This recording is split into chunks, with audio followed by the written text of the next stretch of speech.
ہے، رات کو قیام کرتا ہے، اللہ اس کے سبب عید کے دن اس کے گناہوں کو معاف کر کے اس کے لیے جنت کا اعلان فرما دیتے ہیں۔ اور یہ آج کا دن یہ ایک ایسا دن ہے جس دن نبی مکرم صلی اللہ علیہ وسلم پر دین مکمل ہوا، یہی آج کا دن تھا۔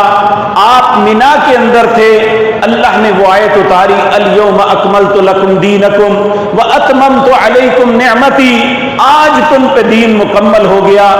جب یہ آیت ایک یہودی عالم دین نے سنی تو اس نے کہا اگر یہ آیت اللہ ہمارے نبی پہ نازل کرتا تو آج ہمارا دن عید کا ہوتا۔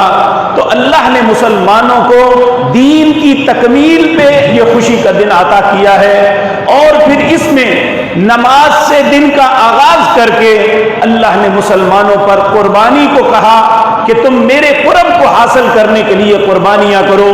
نبی کریم صلی اللہ علیہ وسلم نے فرمایا جس بندے کو اللہ نے استطاعت بخشی ہے وہ قربانی کر سکتا ہے، اگر وہ نہیں کرتا تو وہ ہماری مساجد میں ہماری عیدگاہوں میں نہ آئے، اس کا ہمارے ساتھ تعلق نہیں ہے۔ اب سوال یہ پیدا ہوتا ہے قربانی کیوں کرتے ہیں؟ یاد رکھیں قربانی کرنے کا سب سے عظیم اور اہم مقصد یہ ہے اذ قربا قربانا، انسان قربانی اس لیے کرتا ہے کہ وہ اللہ کا قرب حاصل کرے۔ نبی کریم صلی اللہ علیہ وسلم نے فرمایا جو شخص قربانی کی شرائط کو پورا کر کے جب نماز کے بعد قربانی کرتا ہے اس کی گردن پہ چھری پھیرتا ہے، اس کا خون زمین کے اوپر نہیں گرتا، اللہ اس بندے کا جنت کے اندر ایک مقام بنا دیتے ہیں۔ لیکن میرے عزیز بھائیو یہ یاد رکھیں قربانی صرف ایک بکرا، ایک گائے، ایک اونٹ ذبح کرنے کا نام نہیں، بلکہ ہمارے ذہن میں وہ ساری بات ہونی چاہیے کہ قربانی کیوں ہمارے اوپر فرض ہوئی، ہمیں کیوں کہا گیا قربانی کرو۔ نبی مکرم صلی اللہ علیہ وسلم نے فرمایا سنت ابیکم ابراہیم، یہ تمہارے باپ ابراہیم کی سنت ہے، ان کا طریقہ ہے۔ سوال یہ پیدا ہوتا ہے کہ ان کا طریقہ کیا ہے، انہوں نے کیوں قربانی کی؟ تو ہمیں سورۃ صافات کے اندر اللہ اس کا جواب دیتے ہیں۔ ابراہیم علیہ السلام کو اللہ نے بڑی سخت آزمائشوں میں مبتلا کیا، ان میں باپ کے ساتھ کلیش ہوا، قوم کے ساتھ کلیش ہوا، اور حاکم وقت کے ساتھ کلیش ہوا۔ پھر ایک ایسا وقت آیا زمین تنگ کر دی گئی، آپ وہاں سے ہجرت کر کے چل پڑے، لیکن منزل کا پتہ نہیں، کہنے لگے قال انی ذاہب الی ربی سیہدین، اے اللہ یہاں سے جا رہا ہوں، میری رہنمائی تو ہی کرے گا کہ اب مجھے کہاں جانا ہے۔ تو اللہ رب العزت سے پھر ایک دعا مانگی، کہا رب حب لی من الصالحین، اللہ ایک نیک بیٹا دے دے۔ فبشرناہ بغلام حلیم، اللہ نے ان کی دعا کو 86 سال کی عمر میں قبول کر کے کہا میں تمہیں بشارت دیتا ہوں ایک حلم والے، ایک بردبار بیٹے کی۔ جب وہ بیٹا جوان ہوا تو پہلے تو یہ اللہ نے اس بیٹے اور ان کی بیوی کے متعلق آزمائش میں ڈالا، کہا اس کو جا کے بواد غیر ذی زرع، اس وادی میں جا کے چھوڑ آؤ جہاں کوئی زیرو نہیں ہے، جہاں کوئی کھیتی نہیں ہے، کوئی پانی نہیں ہے، وہاں جا کے چھوڑ آؤ، صرف ایک چیز ہے عند بیتک المحرم، میرا حرمت والا گھر ہے۔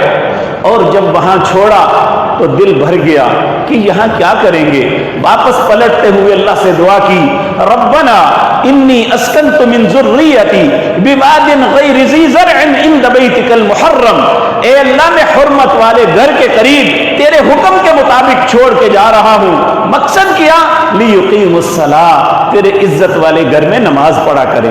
یہ بات سوچنے کی ہے کہ وہ بیٹا دیا اور اس بیٹے کو یہاں چھوڑا کیوں؟ لیقیم الصلاۃ، تاکہ نماز پڑھے۔ جب یہ بیٹا بڑا ہو گیا فلما بلغ معه السعی، جب 7 ہاتھ ڈلوانے کے قابل ہو گیا، انی ارا فی المنام، ایک خواب دیکھا کہ میں اپنے بیٹے کو ذبح کر رہا ہوں۔ انبیاء کی خواب یہ وہی ہوتی ہے جو وہی ہوتی ہے۔ تو اپنے بیٹے سے کہا اے میرے پیارے بیٹے انی ارا فی المنام انی اذبحک فانظر ماذا تری، میں خواب میں دیکھ رہا ہوں میں تمہیں ذبح کر رہا ہوں۔ اب یہ ذہن میں یہ تھا کہ اللہ کا حکم ہے، اطاعت فرما برداری کا، یہ اطاعت اور فرما برداری یہ کہتی ہے کہ میں اللہ کے حکم کو مانوں. لیکن بیٹا بھی جوان تھا، اس سے مشورہ کیا، انی ارا فی المنام انی اذبحک فانظر ماذا ترى. اب بیٹا بھی بڑا بردبار، اللہ نے کہا حلیم، بڑا بردبار تھا. کہا قال یا ابت افعل ما تؤمر. اے اللہ جو تیرے رب نے، اے میرے بابا جو تیرے رب نے حکم دیا ہے وہ کر گزر. انی اذبحک فانظر ماذا ترى قال یا ابت افعل ما تؤمر ستجدنی ان شاء اللہ من الصابرین. ان قریب مجھے صبر کرنے والا پائے. پھر دونوں چل پڑے، باپ ذبح کرنے کے لیے، بیٹا ذبح ہونے کے لیے. اللہ کہتے ہیں فلما اسلما وتلہ للجبین، دونوں فرما برداری کے لیے تیار ہو گئے. باپ نے لٹا لیا، اسے دائیں بل لٹا لیا، گردن پہ چھری رکھ دی.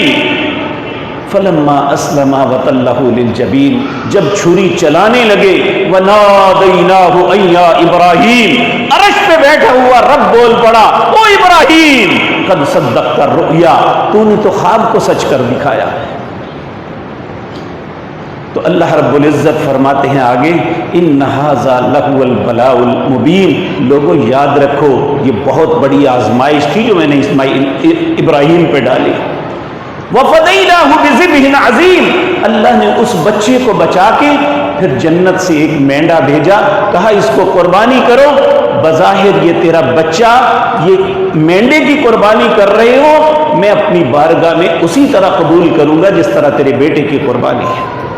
تو یہ بات یاد رکھیں، اس کے پیچھے یہ پوری ایک داستان ہے اطاعت اور فرما برداری کی، حلم اور بردباری کی. اس لیے ہمیں بھی قربانی کرتے ہوئے یہ سوچنا چاہیے ابراہیم نے اپنے رب کے لیے کیا کچھ چھوڑا. کوئی بے شمار ایسی چیزیں جو حلال تھی، طیب تھی، اگر وہ چاہتے اللہ سے دعا کر سکتے تھے، لیکن جو اللہ نے حکم کیا فرما برداری کے ساتھ کرتے رہے. اللہ رب العزت نے پھر آخر کہا وَإِذِ ابْتَلَىٰ إِبْرَاهِيمَ رَبُّهُ بِكَلِمَاتٍ فَأَتَمَّهُنَّ. جب میں نے ابراہیم کو آزمایا، جب وہ ہر آزمائش پہ پورا اتر آیا تو قَالَ إِنِّي جَاعِلُكَ لِلنَّاسِ إِمَامًا، میں انہیں کہا میں دنیا ساری کا تمہیں امام بنا دیتا. تو یہ یاد رکھیں کہ ہمیں بھی قربانی کرتے ہوئے یہ دیکھنا چاہیے، ہم اگر اپنی زندگی میں کوئی غلطی نظر آتی ہے تو اس غلطی گناہ کی قربانی کر دیں. اگر ہم کسی بہن بھائی سے ناراض ہیں تو اس ناراضگی کو ختم کرنے کی قربانی کر دیں.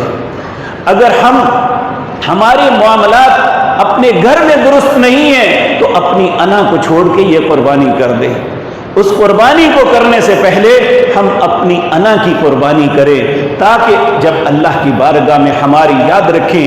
بہت خوبصورت آپ جانور لیتے ہیں اور کرتے ہیں، اللہ آپ کے قبول و منظور فرمائے. لیکن یہ ساری باتیں اپنی جگہ، لیکن اللہ کہتے ہیں لن ینال اللہ لحومها ولا دماؤها ولکن ینالہ التقوی. مجھے نہ تمہارا خون پہنچتا ہے نہ تمہارا گوشت پہنچتا ہے، مجھے تو تمہارے دلوں کا تقوی پہنچتا ہے.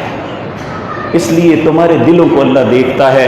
اللہ ہمیں اچھے دل کے ساتھ آج اللہ کی بارگاہ میں قربانیاں کرنے کی توفیق عطا فرمائے.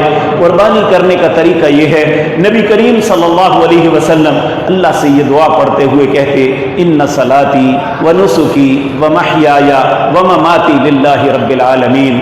میری نماز، میری قربانی، میرا مرنا، میرا جینا اے اللہ صرف تیرے لیے ہے اور میں تیری ذات کے ساتھ کسی کو شریک نہیں بناتا. پھر آپ کہتے اللہم من کا ولکا، اے اللہ یہ تو نے مجھے عطا کیا، میں تیری بارگاہ میں تیرے رستے میں قربان کر رہا ہوں. بسم اللہ اللہ اکبر، اللہ کے نام کے ساتھ شروع کرتا ہوں جو سب سے بڑی ذات ہے، اور اس قربانی کو ذبح کر دے. نبی کریم صلی اللہ علیہ وسلم نے فرمایا اپنے ذبیح کو راحت پہنچاؤ. کس طرح کہ چھری کو تیز کر لو. ایک مرتبہ نبی کریم نے ایک شخص کو دیکھا، اس نے اپنے بکرے کی گردن پہ پاؤں رکھا ہوا اور چھری تیز کر رہا تھا. آپ نے فرمایا تم اسے بار بار قتل کر رہے ہو، اس کے سامنے چھری مت تیز کرو. ایک بکرا ذبح ہو رہا ہو دوسرے کو اس کے پاس مت لاؤ. نبی کریم صلی اللہ علیہ وسلم نے فرمایا اچھے انداز میں انہیں ذبح کرو، انہیں راحت پہنچاؤ، اور اللہ رب العزت ہمیں اپنے نبی کے طریقے کے مطابق قربانیاں کرنے کی توفیق عطا فرمائے۔ اللہ جن جن نے کی ہے اللہ ان کی قربانیاں کو قبول و منظور فرمائے۔ اللہ رحیم و کریم ہم سب کو جنت میں وہ مقام عطا کر دے جس کا وعدہ رسول اللہ صلی اللہ علیہ وسلم نے کیا ہے، اور ہمارے وہ بہن بھائی جو نہیں کر سکے یا نہیں کرتے انہیں اس بات پہ خوش ہو جانا چاہیے۔ نبی کریم صلی اللہ علیہ وسلم ایک قربانی اپنے اور اپنے اہل و عیال کی طرف سے کرتے، اور اب ایک اپنی امت کے ان افراد کی طرف سے کرتے جو قربانی کی استطاعت نہیں رکھتے، اور اسی طرح جو صاحب استطاعت ہے انہیں چاہیے کہ فوراً قربانی کرتے ہی غربا کے گھروں میں گوشت پہنچائیں۔ جس طرح اللہ آپ کو خوشی دیتا ہے، آپ اچھا کھانا تناول کرتے ہیں، وہ غربا بھی آپ اچھے طریقے سے تناول کریں، وہ بیٹھ کے دیکھتے نہ رہیں۔ اللہ رب العزت ہمیں اپنے غریب بھائیوں کی لحاظ کرنے کی بھی توفیق عطا فرمائے۔ اللہم انصرنا ولا تنصر علینا۔